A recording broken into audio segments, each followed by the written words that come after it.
Kalau untuk menyikapi rasa kekecewaan itu ibaratnya terhadap wanita atau sejenisnya itu gimana, Mas? Maksudnya Kalau untuk menyikapi rasa kekecewaan pada sampean kecewa iya, sama perempuan iya, misalnya, gitu. atau laki-laki, Iya. itu gimana? Ya, gimana cara menyikapinya? Hmm. Yo ngene ya Mas. Yang pertama kita tahu bahwa kenapa diri kita kecewa. Sebab kita kecewa. Ini kan kecewa kepada makhluk ya, kepada manusia, marang menungso.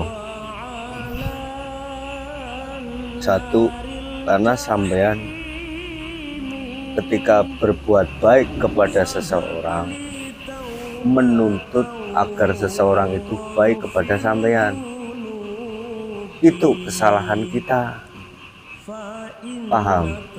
Jadi ketika kita berbuat baik kepada seseorang, ya, terus di dalam hati kita menuntut balasan agar orang itu juga baik kepada kita, ya pasti kecewa. Wong ya ora pepek ora podo, bener gak? Orang itu tidak sama semua. Nah, yang benar bagaimana Gus? Yang benar ya seperti ini. Ketika kita berbuat baik kepada makhluk siapapun, kita hanya berharap balasan dari yang menyuruh kita baik. Ya aku tak takon. Saya aku tak takon. Oh, yang menyuruh sampean baik siapa? Allah. Allah. Ya Allah. Yang menyuruh sampean baik Allah. Nah, kenapa sampean meminta balasan kepada yang tidak menyuruh baik? Nah, tidak semua orang menyuruh baik. Sejatinya semua kebaikan, ya, yang menyuruh adalah Allah. Sing ngongkon dadi wong apik sampean ki Gusti Allah. Ya berarti sing bayar Gusti, yang membalas berarti Allah.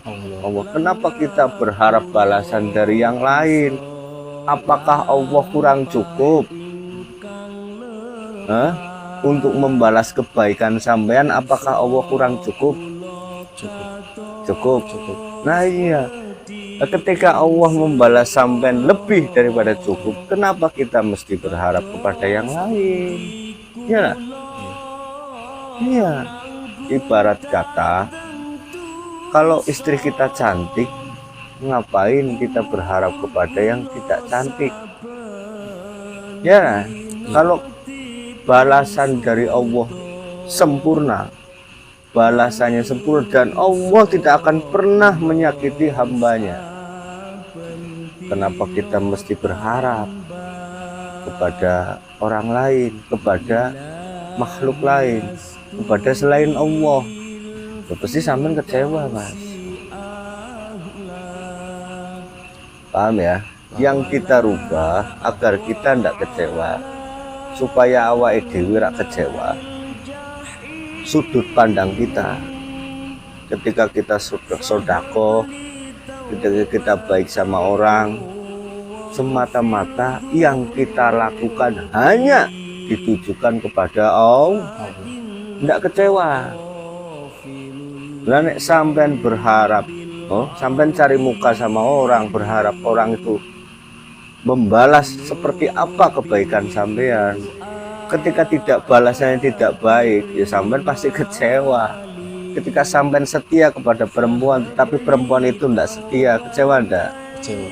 Ketika Allah setia kepada sampean, menunggu sampean saat sampean sujud, bukankah lebih daripada cukup? Kenapa kekecewaan itu muncul? Nengopo awake dhewe kecewa?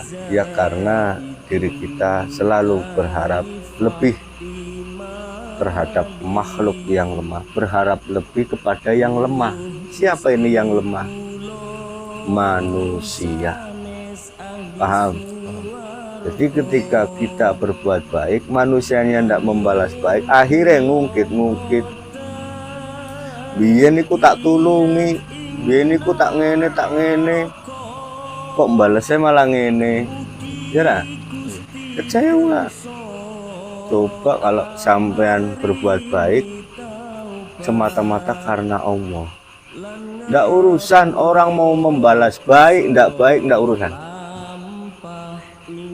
Karena kita berbuat baik terhadap semua makhluk Allah hanya karena Allah, tidak mengharapkan balasan kebaikan, arep-arep dibales karo makhluk. Paham ya? Yang kita harapkan adalah Allah Azza wa Jalla, bukan makhluk. Paham? Jadi semua manusia yang ada di dunia ini, mereka kecewa karena kesalahan mereka sendiri, sudut pandang yang salah. Ngapain berharap kepada makhluk? Wis ngerti makhluknya kadang ke so ono sing ngecewake, ono sing nyenengke, panas adem naik turun kondisi hatinya. Lah kalau Allah, ketika sampean berbuat baik pada seseorang, kira-kira Allah akan membalas baik enggak? Iya, baik. Ya sih, pertanyaan saya cuman itu. Lah kalau Allah akan membalas kebaikan sampean, apakah kurang cukup balasan Allah itu? Cukup. Nah iya, lah kok ngapain berharap pada manusia? Oh masalah Allah. Jadi apapun yang kita lakukan semata-mata karena Allah. Selama bukan karena Allah, pasti akan mendapatkan kekecewaan. Eling-eling. Oh masalah Muhammad. Allahumma sholli.